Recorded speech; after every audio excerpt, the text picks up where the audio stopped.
메이트플러스 부동산 중개거고 거기에서 그 대표 역할을 맡고 계시는 이제 모셔가지고 강의를 한번 들어보려고 하고 있습니다. 또 대표님 같은 경우에는 또 책을 정말로 이렇게 열심히 잘 쓰시고 최근에도 이제 왜 망설임인가 그런 책도 이제 내시는 걸로 알고 있습니다. 그래서 뭐 그런 책도 읽어보시면 여러분들이 또 마인드 세팅하는 데 상당히 많이 도움이 될 것 같습니다. 아무튼 우리 노창희 대표님을 큰 박수로 환영하시죠.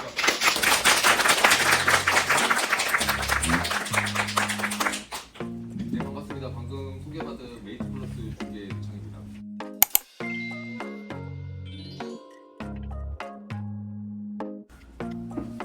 박효중 대표님은 제가 이렇게 딱 오늘 와서 이렇게 뵈면 오늘 처음 뵌 건 아니지만 뵈면 이제 약간 연예인 같고 직원들 아끼시는 마음이 영상에도 많이 나오고 그렇기 때문에 저한테 오늘 와서 잠깐 얘기하고 가라 이렇게 말씀하셔가지고 기꺼이 저는 보고 싶었고 그래서 이제 여러분들한테 오늘 뵈면 어떤 말씀을 드릴까 이렇게 생각을 하다가 교환을 한번 다듬어 봤는데 환경상 여러분들한테 스마트폰으로 다 가서 보고 계시잖아요. 그래서 그 내용에서 사실 이론적인 부분이나 이런 부분은 원체 여러분들이 다 현업을 뛰고 계시기 때문에 잘 아실 거고 정신적인 부분 우리가 중개를 하는 데 있어서 중개업의 정신적으로 어떤 거를 이득은 안 되는가 약간 이런 부분들을 중심으로 말씀을 드리고자 합니다. 28년차 부동산을 하고 있는데 저는 다른 직업이 없었어요. 그 중개업 진출 이유가 사람들이 조금씩 다 다르죠. 직장을 다니다가 이직을 생각할 때 부동산을 생각했었죠.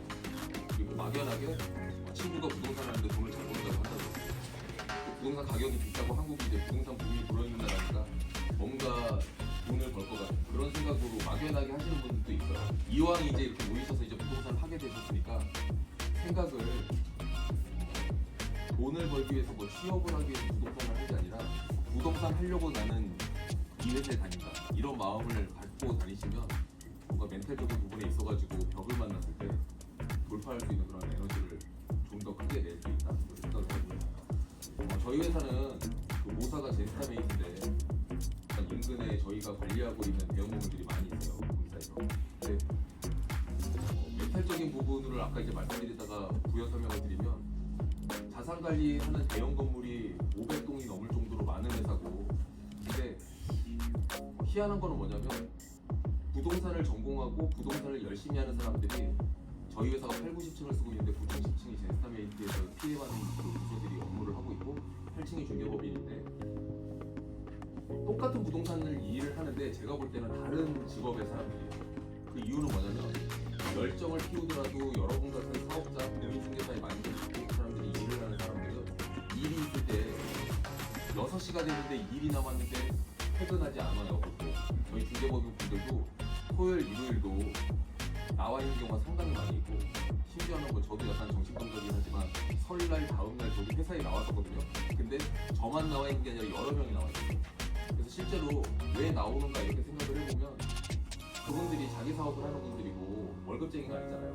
그래서 내가 내 고객을 만나기 위해서 좀 더 뭔가 준비해야 될 것들, 미흡한 것들을 준비하기 위해서 스스로 일찍 나오고 스스로 야근하고 주말에 나오는 거죠. 근데 월급쟁이들은 그렇게 하면 안 되잖아요. 그걸 강요하는 경우도 있고 그러다 보니까 부동산학과를 졸업하고 어떻게 취직을 하다 보니 부동산 회사였다. 이런 사람과 나는 부동산을 하기 위해서 회사를 찾다 보니 이 회사에 들어왔다. 이거 완전 다른 사고방식이에요. 그래서 제가 늘 뭐 이런 자리가 있으면 강조하는 거는 어떤 이유로 이 자리에 왔던지 간에 부동산 회사에서 일을 하기 시작했으니 부동산을 하기 위한 마인드로 다니셨으면 좋겠다. 그게 별거 아닌 것 같은데 그 종이 한 장 같은 그 말장난 같은 그 말이 실제로는 내 돈과 직결되고 뭐 어차피 계약 못해도 반론하고 똑같은데 내가 뭐 그렇게까지 머리를 써가지고 해야 되나 이런 방식 사고방식을 갖잖아요. 그럼 이제 계약을 못해요. 루틴하게 하루에 10명 좀 무리가 된다고 하더라도 왜냐면 이거 작은 사무실도 기반으로 하고 있는 거라 내가 큰 건물 타겟으로 영업한다고 하면 매출을 적어도 한 달 1년에 한 2억 정도 벌고 싶다면 큰 건물을 대상으로 영업하는 사람들 하루에 한 5명 정도 만나줘야 돼요. 건물주가 됐든 임차인이 됐든 심지어는 나이 50 먹은 저희 신입 여자분도 경단년대 이번에 나타나서 삼성역 하라 그랬더니 그 현대백화점 앞에서 엄두가 안 된다고 막 이러고 있었는데 희한한 게 하루에 한 명씩 임차인을 찾아와요. 그래서 아침에 출근하면 제자리로 와가지고 이건 어제 찾은 손님인데 어떻게 해야 될까 이렇게 물어봐요. 제가 아니 이걸 어떻게 만났어요? 그럼 가서 망설이다가 로비에서 경비 아저씨한테 만나러 왔는데 뭐 팀 좀 소개해달라고 막 이렇게 내려오면 뭐 때문에 왔냐 그러면 저 이런 걸로 왔다 이랬더니 어제 때마침 그랬다고 우리 그 한층 비어있으니까 한번 채워보시고 그 일반 토지 같은 것도 하냐고 우리 회장님 국장이랑 개인 땅 5개 정도 있는데 그거 가평에 있는 거 팔아달라고 오늘 아침에 와가지고 저한테 가평 거지는 어떻게 해야 되나요?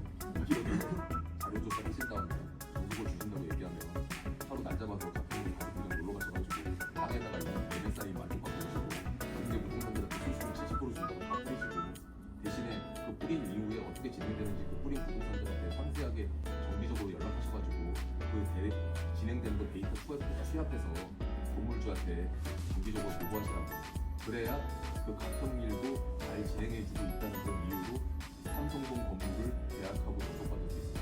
그래서 두려워할 필요가 없어요. 그 여러분들이 용기를 좀 드린다면 큰 건물에 있는 좋은 인창일수록 거절이 나이스합니다. 그 작은 건물 뭐그 한 층에 30도 50도짜리 건물 가가지고 이사할 거냐고 얘기하면 재수없으면 화풀이를 당하게 됩니다. 나랑 똑같이 요즘 처음 하는 사이인데 난 인간이 인간한테 그럴 이유는 없거든요. 근데 그 사람 입장에서 생각하면 나만 오는 게 아니다.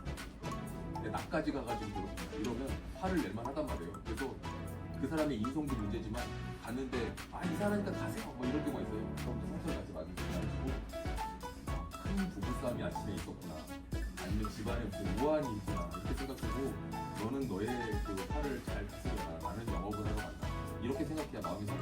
초반에 막 달리면서 열심히 하시는 분 중에 멘탈 관리가 잘 안 돼가지고 정신 노화뼈를 찾으면서 약을 먹는 분들이 되게 많아요. 몇 번 경험하면 내가 이런 마음을 먹으면 안 된다. 지금 부동산 책만 제가 갖고 있는데 이 책은 멘탈과 관련된 정신적인 책을 좀 이따가 뭐 질문을 답변해 주시는 분들한테 잘 드리도록 하겠습니다. 그리고 어렸을 때 교도소 담벼락 타는 직업이니까 조심하라고 항상 선배들이 그랬는데 교도소 담벼락을 뭐하러 탑니까? 그냥 교도소 밖에서 열심히 일하면 되는데 그래서 나쁜 생각을 가지고 나쁜 일을 해가지고 당장 돈 좀 더 번다고 해가지고 결국 이익이 되지 않아요. 왜냐면 사람이 마음과 어떤 그 기운과 기세를 가지고 일을 하는 건데 내가 좀 나쁜 일 해가지고 목돈 한번 벌잖아요. 특히 이제 장기적으로 못 벌다가 목돈 갑자기 보시는 분들 이런 분들이 그런 유혹에 빠진단 말이에요. 그 유혹에 한번 빠지잖아요. 그러면 그 돈의 수십 배, 수백 배에 해당되는 자괴감에 빠지게 돼요. 그 업을 못 해요. 근데 업을 계속 하는 사람들이 있죠. 그 사람들은 돈의 맛으로 그 일을 계속 하는 거예요. 근데 그거는 진정한 제대로 된 공인중개사가 아니라고 생각하고 결국 그분들은 잘 벌어요. 그리고 다른 사람과 다른 결말을 맞아요. 또 말씀을 드리고 제가 마칠게요. 스크립트를 가지고 만나야 된다는 얘기 뭐냐면 그냥 내가 평상시에 가지고 있는 생각 가지고 고객이 던지는 질문에 대답을 하다 보면 질문하는 사람이 사실 주도권을 갖게 된단 말이에요. 그래서 그 사람한테 대답하다가 1시간을 얘기했는데도 내가 얻어낼 걸 하나도 얻어내지 못하고 네? 또 뵙겠습니다 이러고 나올 때가 많아요. 그래서 실제로 저는 신입분들한테 고객 상담 차트를 인쇄해서 아예 가지고 다니라고 하는데 그 이유는 뭐냐면 그냥 수첩에다 적다 보면 그냥 자연스럽게 대화를 선배분들은 슬쩍슬쩍 얘기를 하면서도 내가 필요한 걸 툭툭툭 물어서 얻어내는데 신입분들은 막 그 경직돼가지고 막 얘기하다가 또 뵙겠습니다 이랬단 말이에요. 그래서 컨닝 페이퍼로 고객 상담 차트를 활용하라고 해요. 내가 고객을 만나면 건물주한테 물어봐야 될 것들을 거기 다 적혀 있잖아요.